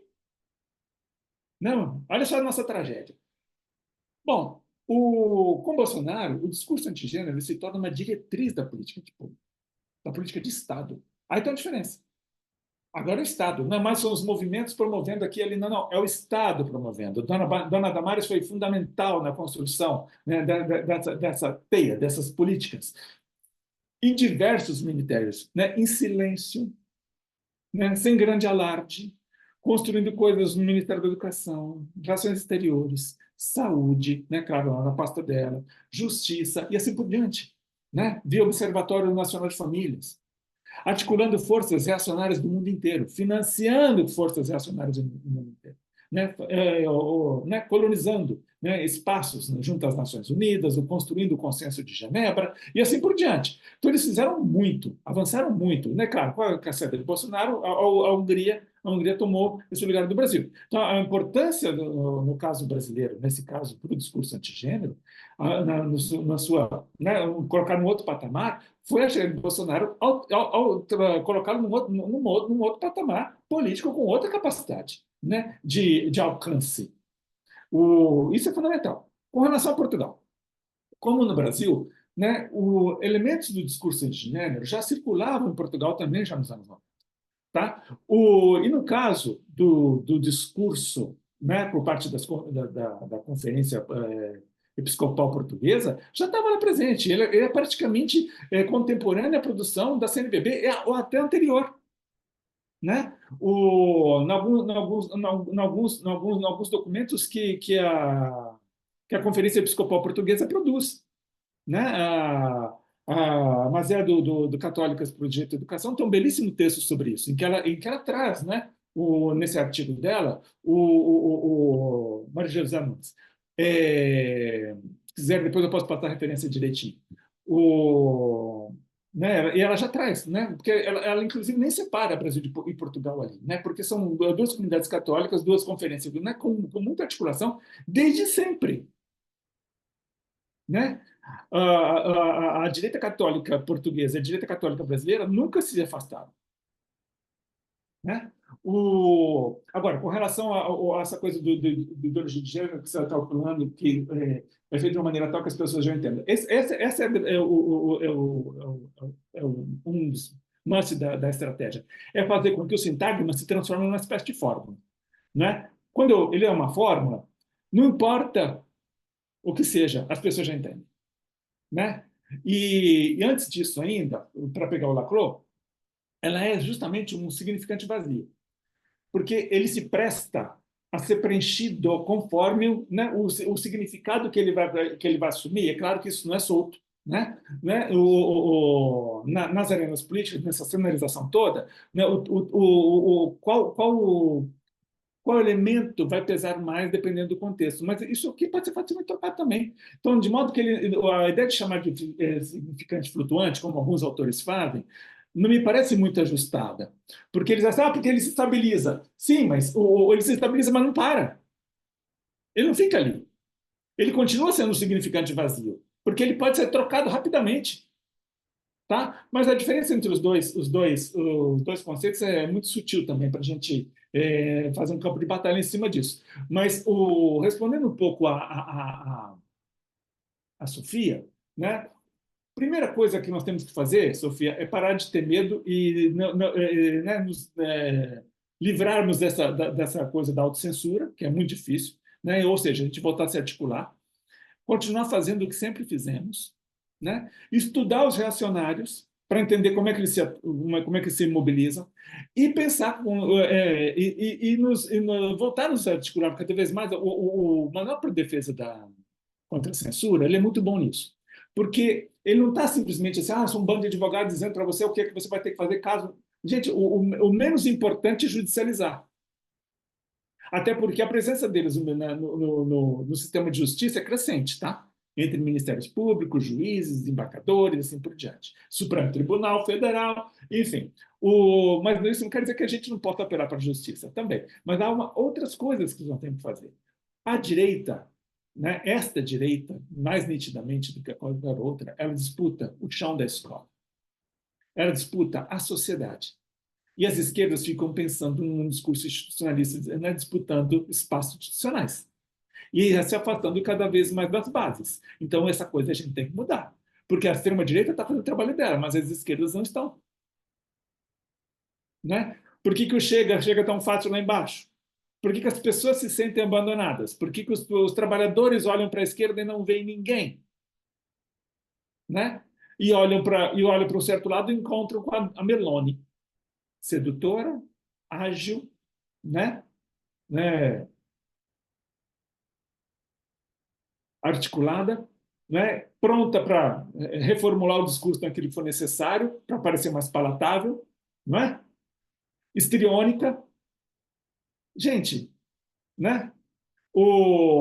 Enfim,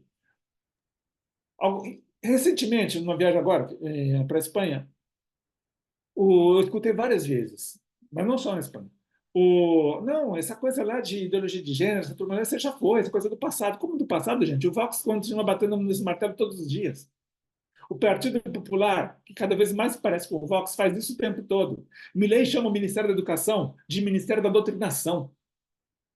Né? E assim por diante. Gente, Inglaterra, onde o negócio demorou a crescer, já estava lá, tá? Já tinha movimentos antigênero lá. Eu tenho o primeiro-ministro dizendo que a escola está fazendo a doutrinação das crianças, que essa discussão sobre gênero e sexualidade não pode ser desse jeito. Né? Ele fez esse discurso esses dias de novo, ele fez mais de uma vez.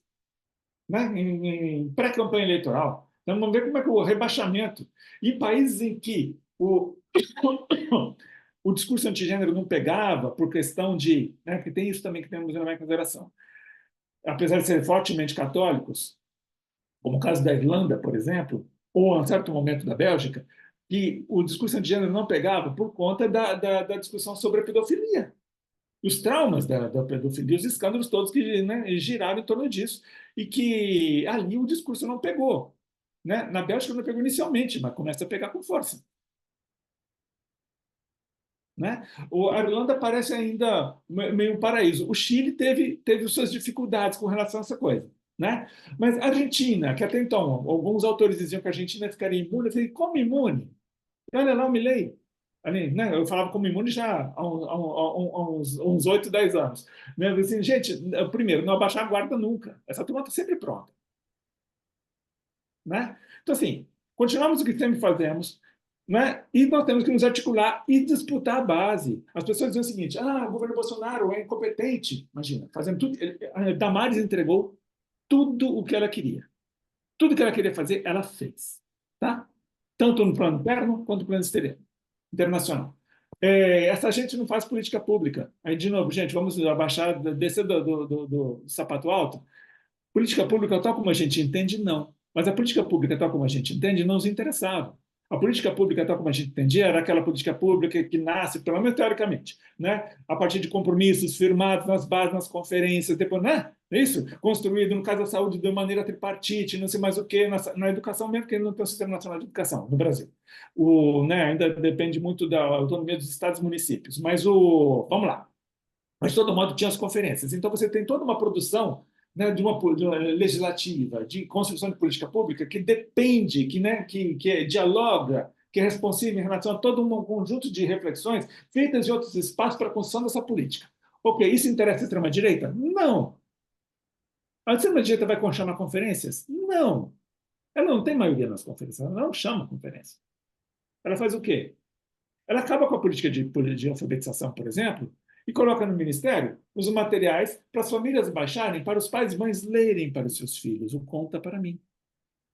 Então, assim, é esvaziar o papel da escola como instituição de formação, de socialização, de, né, formação para a cidadania, porque afinal de contas isso é doutrinação, e entregar direto para as famílias. Homeschooling, quando for possível, militarização das escolas, no outro caso, para os mais pobres, e no resto, entregar para as famílias. E as escolas têm que ficar, né, agindo de uma maneira subsidiária às famílias. Aliás, quem inventou isso?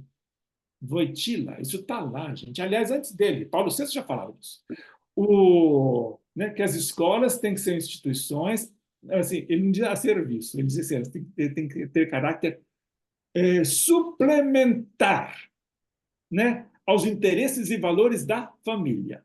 Olha que delícia. Então, isso não é invenção dele, isso é um discurso católico, que o Vaticano, né, cuidou de engrossar. Eu gosto de chamar a atenção para os documentos católicos, porque assim, isso criava, pelo menos no início, um certo embaraço, né, entre os neopentecostais, que sempre apontam a Igreja Católica como a besta-feira do Apocalipse. Mas, enfim, parece que o embaraço também deixou de existir, e eles estão usando, inclusive, o discurso, a teologia do corpo, agora. Você encontra, eu estou mudando um pouco de assunto, mas é que uma coisa tem a ver com outra. Como elemento de evangelização. Eles falam de complementariedade já. Homem e mulher. Pega alguns discursos do Malafaia, por exemplo, sobre isso, e não apenas ele. Mas voltando ali. Vou parar, porque senão eu não termino. Agora, com as referências bibliográficas, eu posso passar depois, tá? Porque tem muita gente que tem se dedicado a isso. Eu só queria mais saber exatamente sobre que assunto, porque dependendo do que for, tem coisas específicas. E uma coisa interessante, né, estudando a ofensiva, é que ela se presta para a gente, do ponto de vista acadêmico, para análise de quase qualquer campo. Né? Eu gosto de biologia. Tá, então você gosta de biologia? Então vamos estudar o discurso antigênero. Por que eles se valem da biologia, certo? Então, que biologia é essa? Né? O que eles usam de biologia? Que autores eles trabalham? Como é que eles pegam obras que dizem outras coisas e dão a eles outro sentido? Como é que eles recortam? Tem todo um trabalho, tem trabalhos belíssimos sobre isso com quem a gente precisa dialogar. Né? Não, eu quero trabalhar com filologia, dá para isso. Não, eu quero trabalhar com, né, estética e produção de cultura de massa. Tá? Também, gente, tem para tudo. Tem para tudo. Tá? Porque o negócio é de A a Z. Né? Ou, se preferir, de alfa a ômega. Então, por isso que eu prefiro que a pessoa me diga exatamente o que ela está querendo estudar, porque as referências bibliográficas podem ser muito diferentes. Tá? Eu acho que como um básico, se olhar para as referências bom, primeiro os artigos que o professor tem, que tem toda essa parte do histórico mais detalhada do que foi apresentado aqui, e também nas referências que o professor usa, tipo, tem outras indicações, né, dessa gênese, todo esse histórico. Eu acho interessante citar que em Portugal tem um trabalho bem interessante feito por um grupo de pesquisa que é da Universidade de Coimbra, geralmente a professora Teresa Toldi, que fala um pouco mais sobre essa realidade de Portugal. E tem também uma tese que foi escrita fazendo análise do uso do discurso da ideologia de gênero, muito relacionado com a educação em Portugal também. Se quiser, pode enviar e-mail para o e-mail do grupo, para o nosso e-mail, que é o jeixuminho@gmail.com. Esse? É. E a gente pode também passar essas indicações ou até os artigos do professor. Algumas pessoas já estão saindo por causa do horário. Eu vou só ler mais um comentário que foi deixado. Eu acho que a Montsé não está mais, mas ela escreveu no chat, ela agradeceu pela palestra.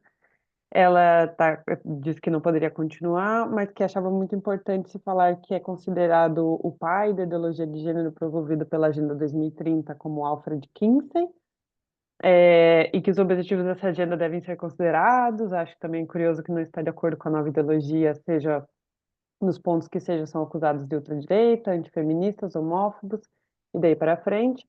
E a liberdade de cátedra não está sendo respeitada para quem não comunga com essa nova ideologia. Vejam, os professores, escritores estão sendo atacados por defender algo tão simples como as diferenças biológicas entre os sexos.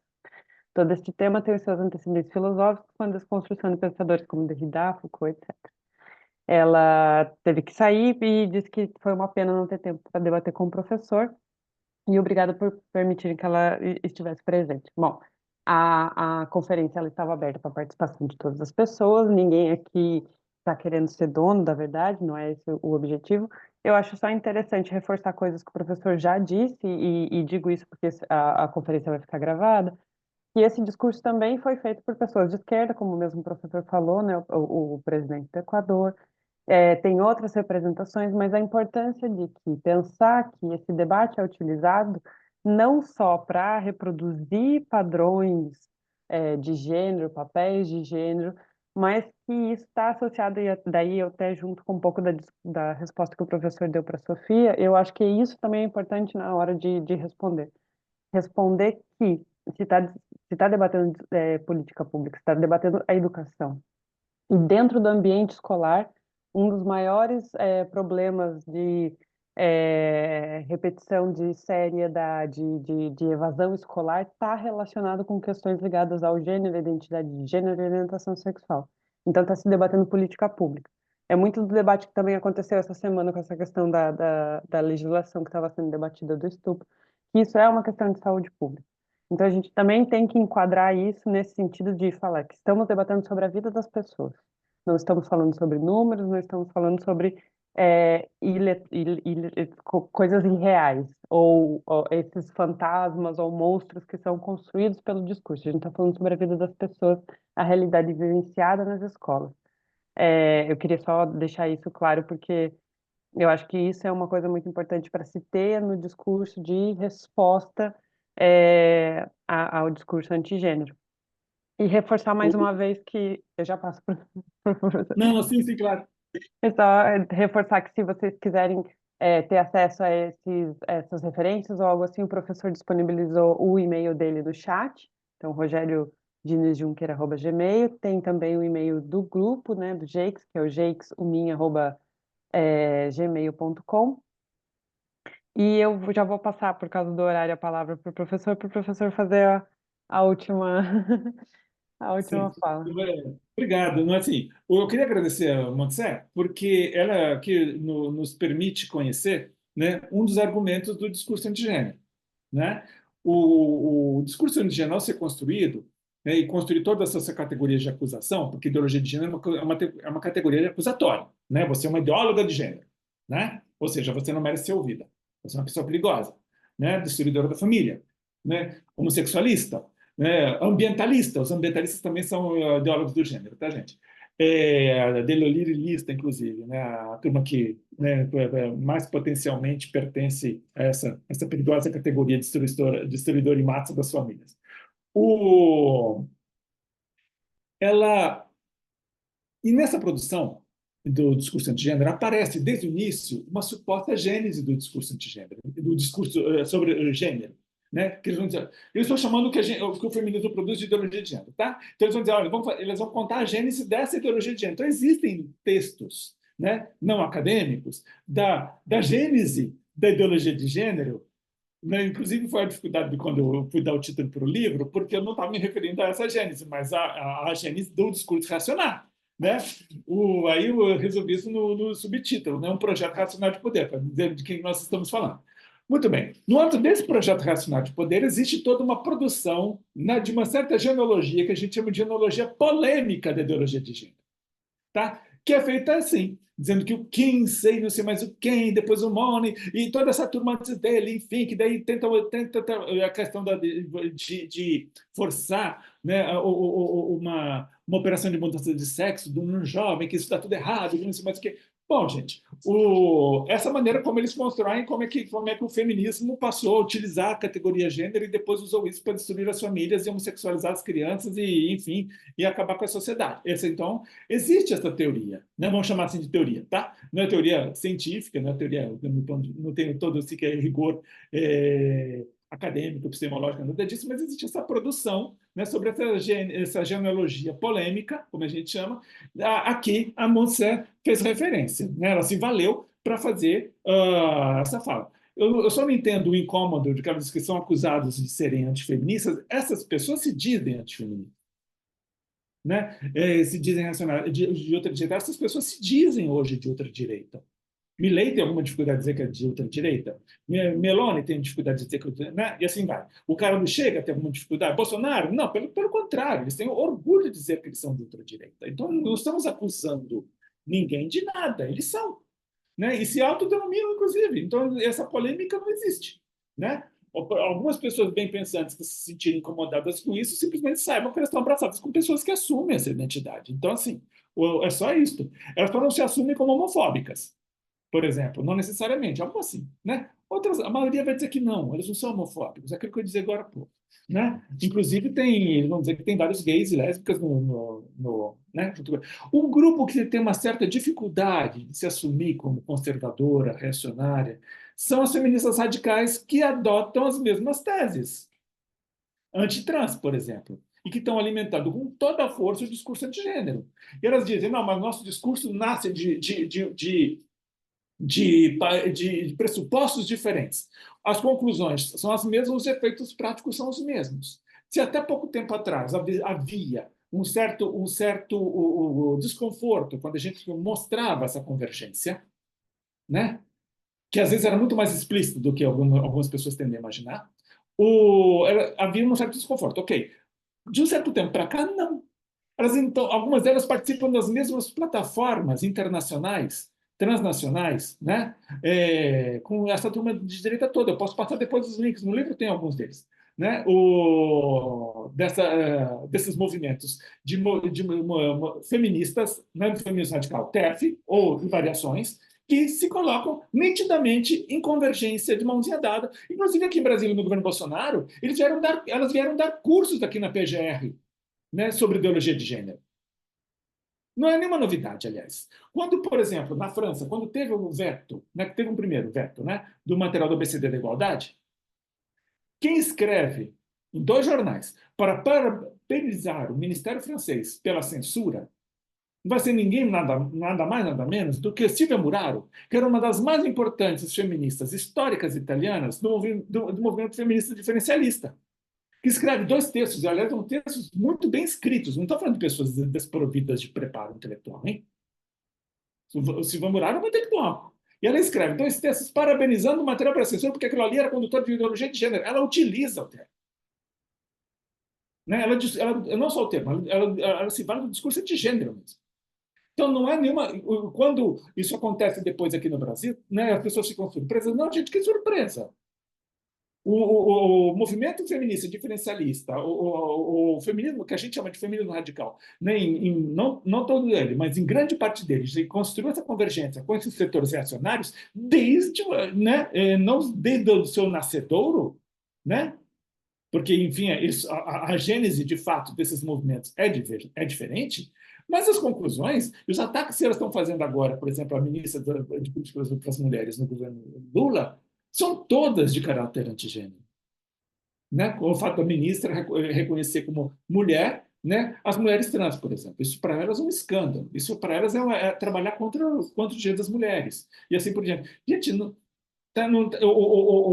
assim, o discurso antigênero a gente vai encontrar, né, em setores que Até recentemente, alguns deles, inclusive, se acham na esquerda, hein? Então, só então agradecer a Montserrat, que sim, esse discurso que ela apresenta aqui, ela fala assim, porque nós estamos simplesmente falando de simples diferenças biológicas. Não, não são simples diferenças biológicas, essa constatação é uma construção teórica, histórica, e assim por diante. E a biologia não separa simplesmente dessa maneira, simples diferença biológica macho e fêmea. A biologia não faz essa distinção dessa maneira.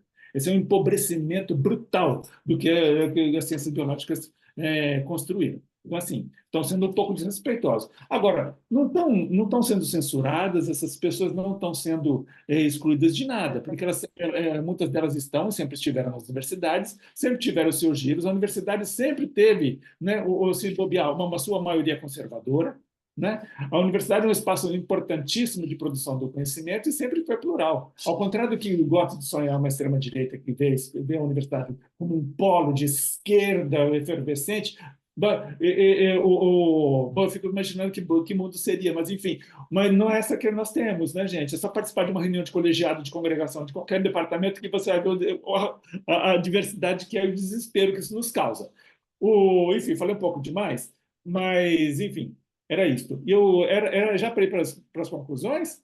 Tá? Bom, de novo, gente, eu queria então agradecer a generosidade de vocês, me colocar à disposição. Me chamem quando quiser, né, seja nesse formato ou em outro, para a gente conversar, pessoalmente ou em grupo.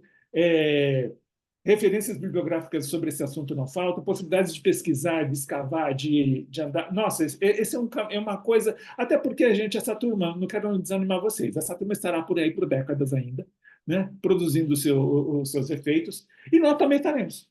Nós também estaremos, e vamos lembrar que essa turma colecionou importantes derrotas até aqui. Né? O projeto que eles querem é um projeto indefensável, é por isso que eles precisam nos acusar, porque eles não conseguem defender a sociedade que eles querem, então eles precisam nos acusar de estar querendo fazer quem sabe qual inferno no planeta. Mas, enfim, para uma categoria não necessariamente religiosa, o inferno, né? O perdão dos gregos. Mas, brincadeira à parte, seguiremos, tá? E sempre otimistas, porque eu acho que é muito importante a gente estudar essa extrema-direita para entender como é que eles atuam, né? E sempre com um olhar crítico em relação à esquerda para ver o que a esquerda está deixando de fazer, gente. Porque essa turma ocupa espaços que nós deixamos, né? As periferias estão cheias de igrejas, né? E nós não estamos lá. Né? Então, assim, e a extrema-direita não ganha. Geralmente, ela ganha, vou colocar de outra maneira. A extrema-direita geralmente ganha onde a esquerda nos traiu. Né? Ou deixou de fazer o que tinha que fazer. Né? Não estou dizendo que é sempre assim, mas isso é muito recorrente. E esquerda nos traindo, né, não é uma coisa nem recente, como dizem os espanhóis, nem novidosa. Novedosa. Né? Não é novidade. Né? Mas, enfim, para fechar com o autismo, eu queria me colocar à disposição de novo, tá? Desejar a vocês excelentes pesquisas, né? Belos artigos. Escrever é uma coisa que nos ajuda a pensar, nos anima, nos organiza, né? E nos encontremos. Muito obrigado, professor. Realmente acho que a gente poderia ficar aqui muito mais tempo conversando, até mesmo porque tem muitos caminhos para ir para esse debate, como você disse, não só para pesquisar sobre, tem muitos detalhes, muitas possibilidades, mas se você olha para isso por uma área de estudo em específica, você pode seguir esse debate da biologia, o debate da educação, o debate dentro da ciência política, existem milhares de possibilidades. Então, agradeço mais uma vez a sua presença, agradeço a todas as pessoas que ficaram até aqui e lembro que vai estar disponível a gravação para quem quiser assistir depois. E sim, se der certo, a gente marca uma próxima conversa para continuar esse assunto. Tá. Obrigado, gente. Obrigada, Beijo. boa noite. Boa noite. Boa tarde.